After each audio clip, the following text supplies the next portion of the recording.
Yeah, so it sounds like with social media, you're not just reaching the kind of audience that you might get if you were just doing general advertising, that kind of thing. You've got these kind of different channels you can get to. You've got your hashtags and things like that, and you can reach different audiences. Yeah. I think that's made a big difference to you guys. I think it has, and every single sector has its little conventions, like Charity Tuesday, where it's a way of shouting out people that are doing similar work to you and work that you believe in and think is important, but actually it's really good in developing relationships. For example, a young person who we've helped has often been supported by other agencies and other charities, and we had a young lady here who was doing a fundraising barbecue, and the Who Cares Trust had also worked with this young person, and some of them came along to the barbecue, so we were able to put some pictures up on Twitter and thank them for coming, and they could see the people that couldn't come that day from that charity were able to see the young person running the barbecue. And it was actually on this site right here. We had a lovely hot day. It was a couple of months ago now, and it was to fundraise for a trip that she was doing to support her, and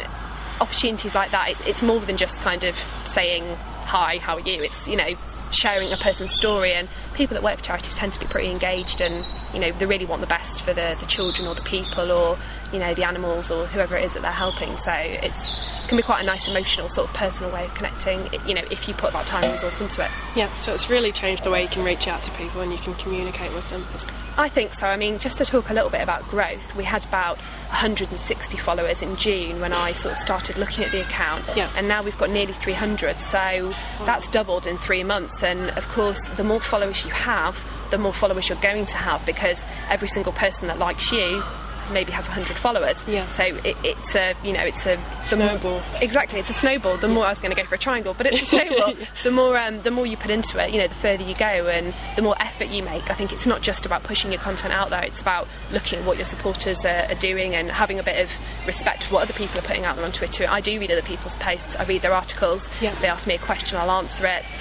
One charity, really great theatre up in North London, is putting on a play about fostering, and the person who's written it has an experience of fostering themselves. They wanted to make sure that some of the tickets were done on a pay what you can basis. Okay. So people that are affected by those social issues don't have to pay the full price of tickets that literally might outprice them from going to an event like that. Yeah. And that's a shame, because that event is there for people like that.